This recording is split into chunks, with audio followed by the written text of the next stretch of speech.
અમદાવાદના સોલાના વિવાંતા સ્પા પર પોલીસની રેડ. મસાજની આડમાં ચાલતા દેહ વ્યાપાર પર્દાફાશ. અમદાવાદ ક્રાઇમ બ્રાન્ચની AHTU ટીમે સોલા વિસ્તારમાં આવેલા વિવાંતા ઇન્ટરનેશનલ સ્પા પર દરોડો પાડીને એક દેહ વ્યાપારના ધંધાનો પર્દાફાશ કર્યો છે.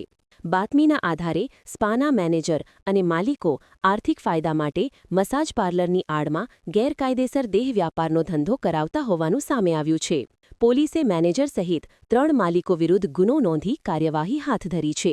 મહત્વનું છે કે રેડ દરમિયાન સ્પામાંથી કુલ 8 મહિલાઓ મળી આવી હતી. પોલીસની કાર્યવાહી અને ડમી ગ્રાહક દ્વારા રેડનું આયોજન. પોલીસને બાતમી મળી હતી કે વૈષ્ણોદેવી સર્કલ પાસે રનસ્કેપ બિલ્ડિંગના પહેલા માળે આવેલા વિવાંતા ઇન્ટરનેશનલ સ્પા બોડી મસાજની આડમાં દેહ વ્યાપારની પ્રવૃત્તિ ચલાવી રહ્યું છે.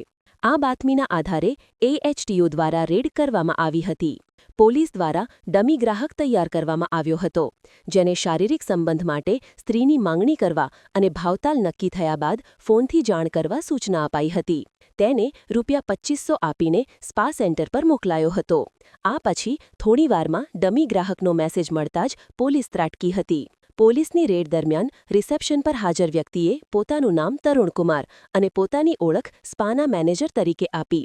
મેનેજરની પૂછપરછમાં માલિક તરીકે ભાડા કરારમાં ગૌતમ ઠાકોરનું નામ હોવાનું, પરંતુ મુખ્ય માલિકો નીલ શાહ અને હિરેન ઉપાધ્યાય હોવાનું જણાવ્યું હતું.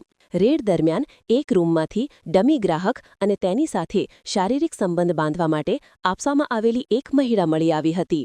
સ્પામાં કુલ 15 રૂમ હતા, જેમાંથી 10 મસાજ રૂમનો સમાવેશ થાય છે. સ્પામાંથી 8 મહિલાઓ મળી. પોલીસની રેડ દરમિયાન સ્પામાંથી કુલ 8 મહિલાઓ મળી આવી હતી, જેમાંથી 4 મહિલાઓએ કબૂલાત કરી હતી કે સ્પાના માલિક તેમને દેહ વ્યાપારનો ધંધો કરાવતા હતા અને સંચાલક મેનેજર દ્વારા તેમને પ્રતિ ગ્રાહક ₹1000 મળતા હતા. તપાસમાં સ્પાના મેનેજર પાસે જરૂરી દસ્તાવેજો કે સ્ટાફનું પોલીસ વેરિફિકેશન ન હતું.